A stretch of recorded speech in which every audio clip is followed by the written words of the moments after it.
What if the heaviest weight you're carrying right now isn't in your backpack, your wallet, or your schedule, but in your heart? Resentment, anger, regret. These invisible chains hold us back from living freely, and yet so many of us keep dragging them around.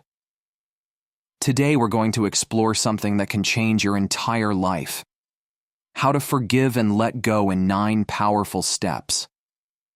By the end of this video, you'll have not only the tools, but also the mindset to release the pain of the past and finally breathe again. Let's be honest. Forgiveness is one of the hardest things in the world, because forgiving isn't just about saying it's fine or pretending something didn't hurt. Forgiveness asks us to face real wounds, betrayals, broken trust, deep scars. And here's what makes it worse. Sometimes the person you need to forgive isn't someone else. It's yourself. That's why we resist it. Because forgiveness feels like weakness, like letting people off the hook. But in truth, forgiveness has very little to do with the other person and everything to do with your freedom. Think of resentment like drinking poison and expecting the other person to get sick. Every time you replay what happened, every time you rehearse the argument in your head, you're the one suffering, not them. And here's the real tragedy. While you're stuck in the past, life is moving forward without you. Forgiveness is not about excusing what happened. It's about saying, this pain will not control me anymore. Step 1. Redefine forgiveness. First, we need to change the way we see forgiveness. Forgiveness is not forgetting what happened, saying it was okay, letting the other person back into your life. Forgiveness is releasing your grip on the past, refusing to let anger control your future, choosing peace over pain. It's not about them. It's about you. Step 2. Acknowledge the wound. You can't forgive what you won't face. Sit with the pain for a moment. Journal it out. Name it. Be brutally honest about how much it hurt. Many of us try to skip this step because it's uncomfortable, but if you bury pain, it doesn't disappear. It grows roots. True forgiveness starts with saying, yes, this hurt me deeply, but I will not let it define me forever. Step 3. Separate the person from the act. This is tough, but life-changing.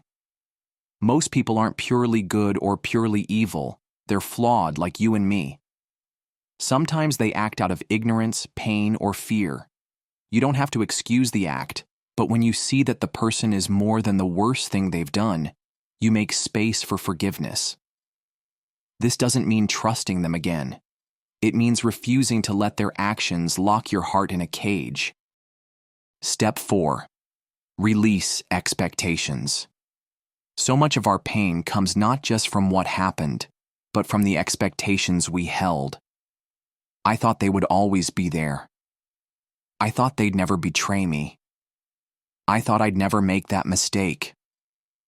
Part of forgiveness is releasing those expectations and accepting reality as it is. Because clinging to what should have been keeps you trapped in a story that doesn't exist. Step 5. Practice empathy. This doesn't mean justifying harm, but it does mean trying to see the bigger picture. Ask yourself, what pain, fear, or ignorance might have led them to act this way? Again, you're not excusing them. You're expanding your perspective. Empathy is like loosening the knot of anger inside you. Step 6. Forgive yourself. Sometimes, the hardest forgiveness is inward. We punish ourselves endlessly for mistakes. The relationship we ruined, the opportunity we missed, the person we hurt. But guilt only serves a purpose if it leads to growth. Beyond that, it becomes self-sabotage.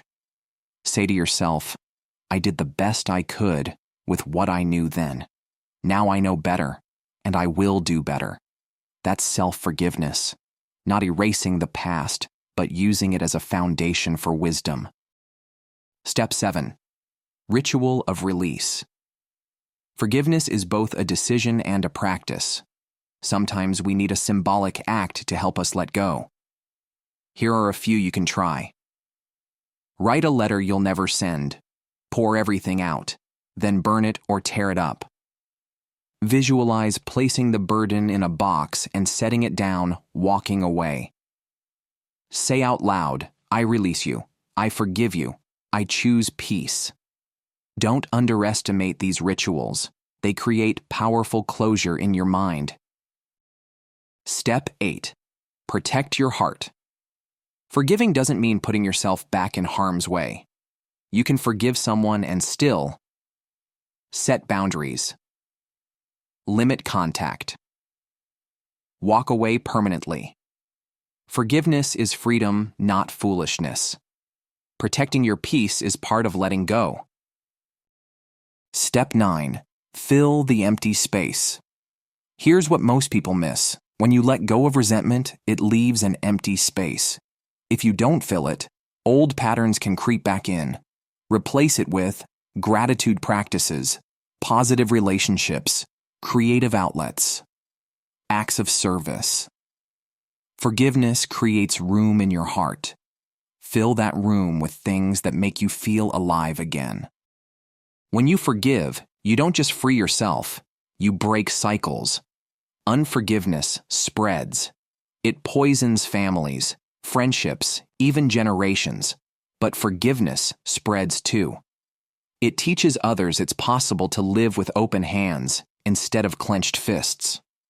The moment you choose forgiveness, you're not just healing yourself, you're healing everyone who comes after you.